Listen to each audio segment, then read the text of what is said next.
Kushiel'sDart, Chapter 9. By the end of my 4th year of my service to Anafiel Delaunay, I had come of age.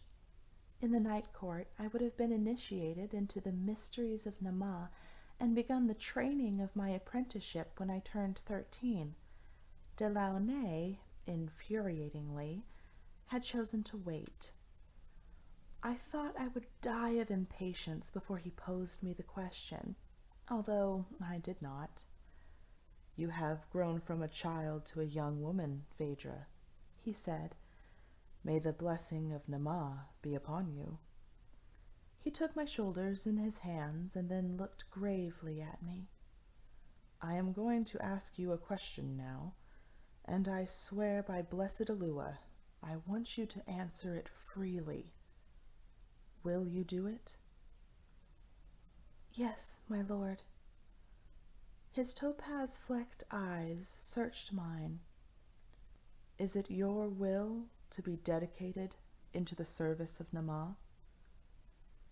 I held off giving an answer, glad of the chance to gaze at such leisure at his beloved face, elegant and austere. His hands on my shoulders, I wished he would touch me more often. "Yes, my lord," I said at last, making my voice sound firm and resolute, as if there was any question. But of course Delaunay had to satisfy his sense of honor. Because I adored him, I understood. Good. He squeezed my shoulders once and released me, smiling. Faint lines crinkled at the corners of his eyes. Like the rest of him, they were beautiful. "We'll buy a dove in the marketplace and take you to the temple to be dedicated." If I had felt cheated of ceremony upon my 10th birthday, this day compensated for it. Clapping his hands, Delaunay called for the mistress of the household and gave orders for a feast to be prepared. Lessons were dismissed for the day, and Alcuin and I were sent away to dress in our best festival attire. "I'm glad," Alcuin whispered to me, grasping my hand and giving me his secret smile. He had turned 14 earlier that year and been dedicated to Nama. Still a child by Delaunay's reckoning, I had been excluded from the rites. "So am I," whispered back, leaning over to kiss his cheek. Alcuin blushed, the color rising becomingly beneath his fair skin. "Come on," he said, pulling away. "He's waiting." In the marketplace, we strolled among the temple vendors while the carriage waited patiently, and Delaunay made a show of allowing me to choose the exact right dove for my offering. They were much alike, as birds are wont to be, but I studied them carefully and selected at length a beautiful white bird with coral feet and alert black eyes. Delaunay paid the vendor, purchasing the best cage, a charming pagoda with gilt bars. The dove struggled a little as the vendor transferred her, wings beating at the bars, a good sign, as it meant she was healthy. In the night court, the dedication is performed in the house temple, but under the patronage of a noble citizen, we went to the great temple. It is a small, lovely building of white marble, surrounded by gardens. Doves roosted in the trees, sacred and unharmed. An acolyte met us in the open doors. Taking one look at Delaunay, she bowed. "In the name of Nama, you are welcome, my lord. How may we serve you?" I stood beside him, clutching the carrying handle of the birdcage. Delaunay laid his hand upon my head. "She is here to be dedicated to the service of Nama." The acolyte smiled at me. She was young, no more than 18, with a look of spring about her. red gold hair the color of apricots, and green eyes that tilted upwards at the corners like a cat's. Young as she was, she wore the flowing scarlet surplice of the priesthood of Nama with an ease born of long familiarity. By this, I would guess, she had been dedicated as an infant by parents or a mother who could not afford to raise her. By her speech, I would guess she was city-born. "So," the acolyte said softly, "be welcome, sister." Stooping only slightly, she was little taller than I, she kissed me in greeting. Her lips were soft, and she smelled of sun-warmed herbs. When she turned to kiss Alcuin, they were of a height. "Be welcome, brother." Stepping back, she gestured us through the door. "Come in and worship. I will bring the priest." Inside, the temple was filled with sunlight, adorned only by flowers and a blaze of candles. There was an oculus at the top of the dome, open to the sky. We approached the altar with its magnificent statue of Nama, who stood with arms open, welcoming all worshippers. I set down the birdcage, knelt and gazed at her face, which radiated compassion and desire. Delaunay knelt too, grave and respectful, while Alcuin's expression was rapt. When the priest emerged, attended by 4 acolytes, ours among them, he was tall and slender, handsome in his age, with fine lines engraving his face and silver hair bound in a long braid. He indicated that we should stand. "Is it your wish to be dedicated to the service of Nama?" he asked me, his voice solemn. "It is." Beckoning me forward, he pushed back his scarlet sleeves. One acolyte held a basin of water, and the priest dipped an aspergillum into the bowl and sprinkled a few drops over me.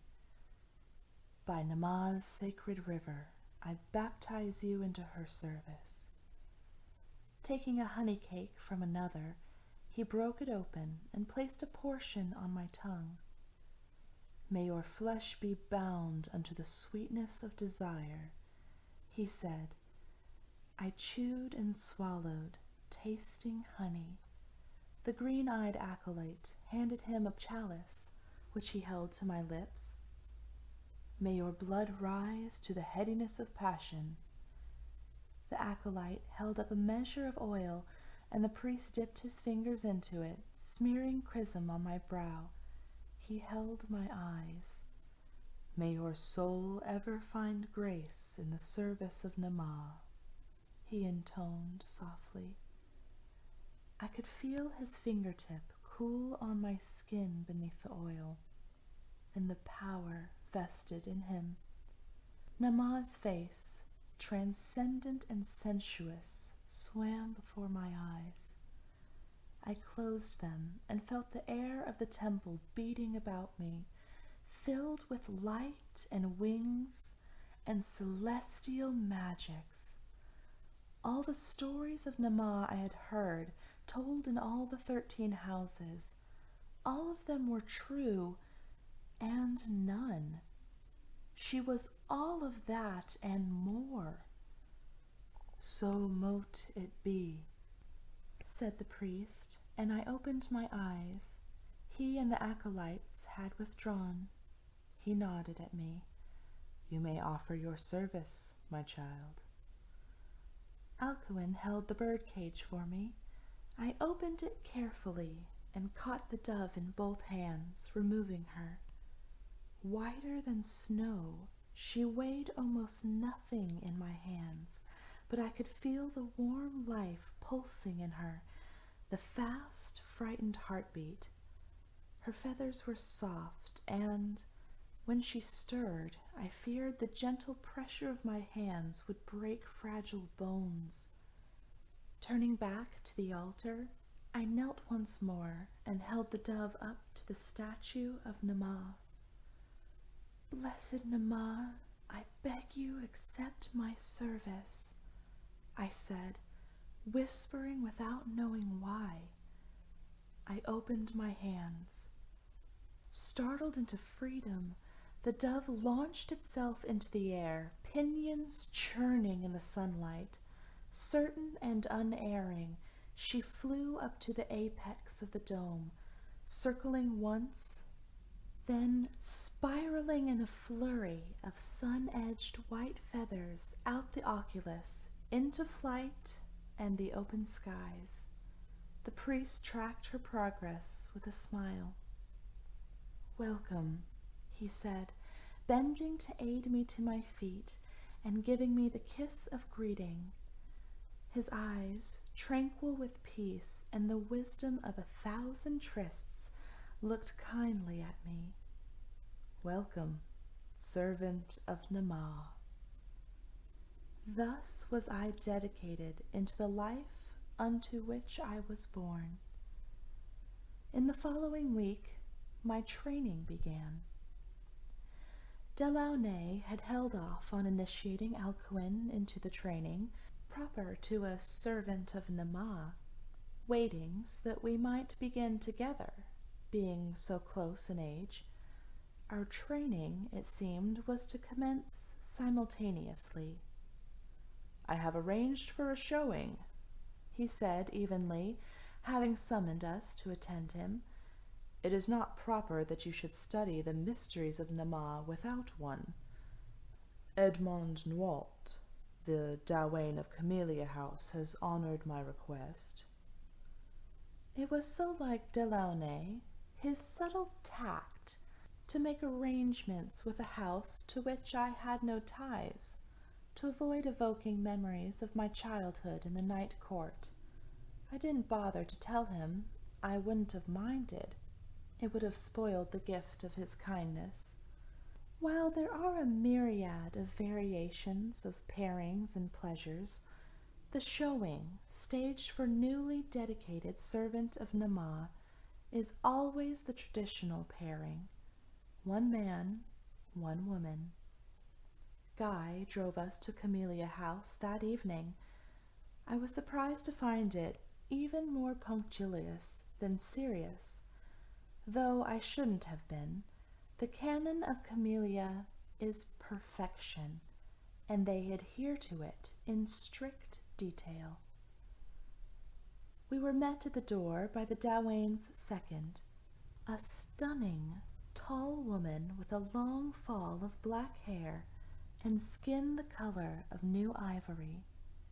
She greeted us gracefully, and if there was envy or curiosity in the way her gaze lingered on Alcuin's unlikely beauty, or the unexpected scarlet mote in my eye, it was well disguised.